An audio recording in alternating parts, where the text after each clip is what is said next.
Olá, vamos apresentar a análise do artigo na sala de aula, a história, a etnomatemática e a modelagem do autor, professor Bertrand de para a História da Matemática do curso de pós-graduação da Universidade de Ouro Preto. Os integrantes são o João Batista Nunes da Silva e Sheila Dias Costa Soares. Os professores que ministram a disciplina de História da Matemática e que solicitaram a leitura desse artigo é o professor doutor Davidson Paulo Azevedo de Oliveira e a professora doutora Margem da Conceição Ventura Viana. A introdução. D'Ambrosio inicia o artigo definindo o que é conhecimento, sendo que os saberes e fazeres acumulados ao longo da história da humanidade. Então, ele define o conhecimento como sendo os saberes e fazeres que uma cultura adquire ao longo do tempo.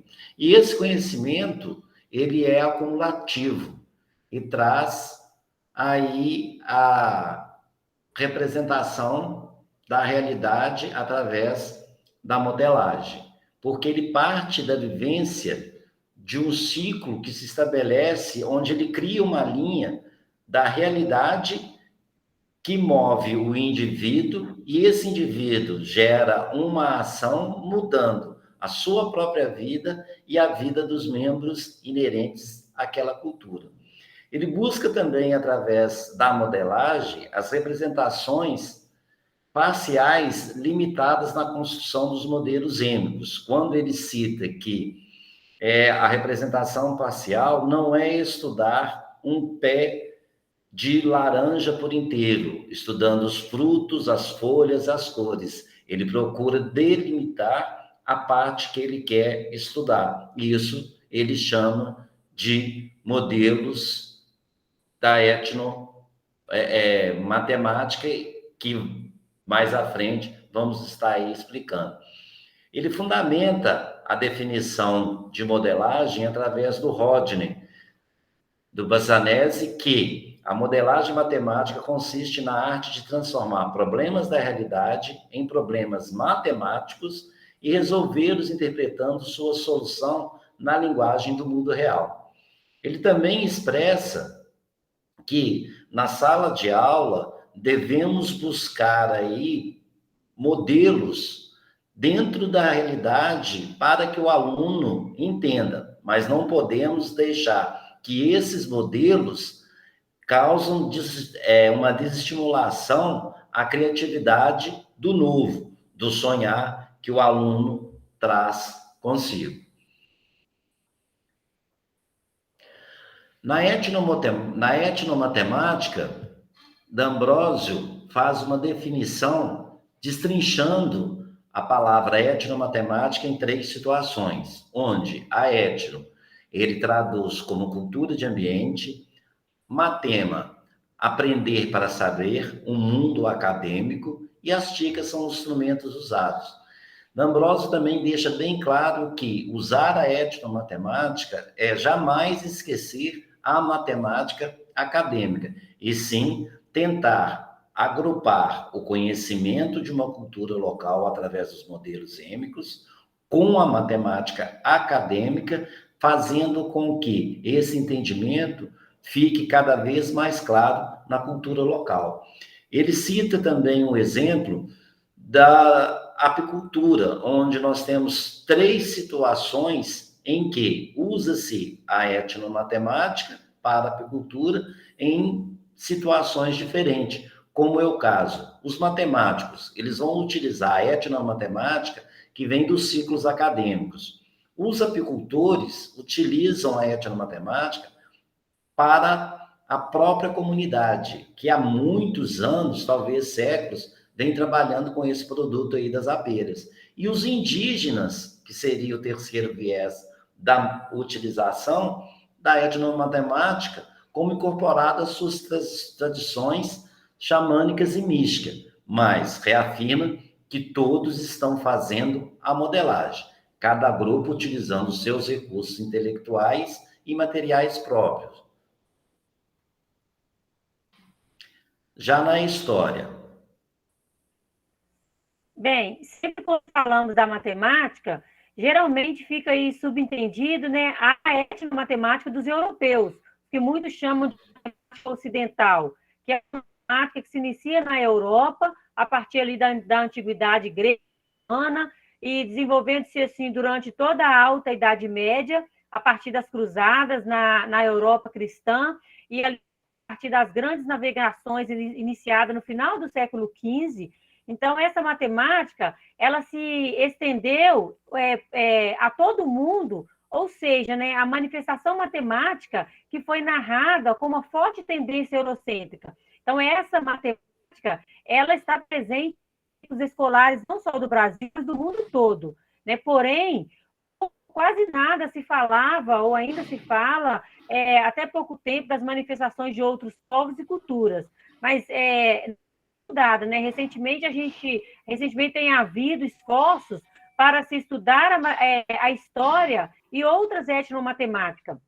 Então, em cada etapa dessa evolução da matemática, nota-se aspectos de modelagem e de etnomatemática.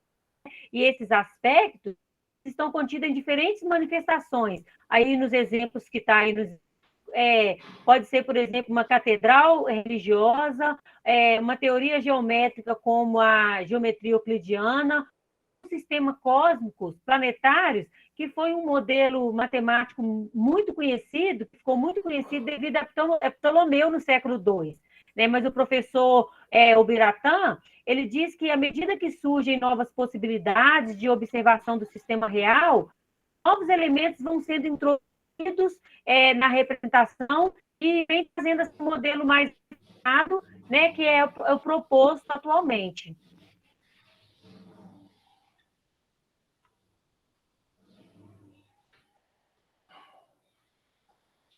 Os modelos como estratégia de conhecimento, eles trazem um grande benefício da modelagem matemática, que é poder, através de cálculos, validar o modelo e fazer previsões sobre o comportamento dos sistemas e tentar controlar esses sistemas com o desenvolvimento, por exemplo, da computação.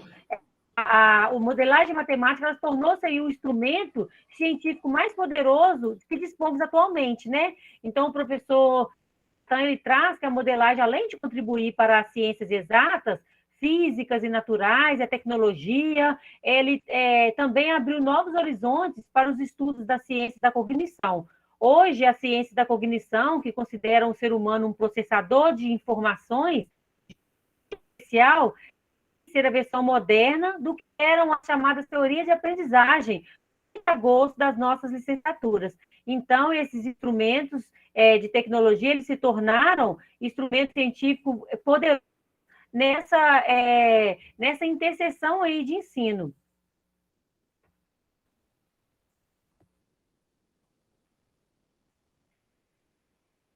Bem, a proposta dessa trilogia, né, que é apresentada pelo professor Biratã, que é a etnomatemática, a história e a modernidade, ela coincide com o modelo de ciclo de conhecimento e ela também tem grandes implicações para a educação.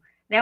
Como diz o professor, a modelagem matemática, ela deveria ser amplamente introduzida nos cursos, porque à medida que novos avanços em computação e particularmente na inteligência artificial forem surgindo, a modelagem vai aí se ampliando a ciência da cognição e as ciências humanas. Então, a gente entende, né, que pode se trabalhar com situações do cotidiano do aluno, por exemplo, ajuda na valorização da matemática local, que é o cerne da etnomatemática, e ajuda também na construção de modelos, tendo as novas tecnologias como ferramenta de apoio. Então, essa trilogia apresentada pelo Biratã de Ambrosio, ela tem grandes implicações para a educação atual.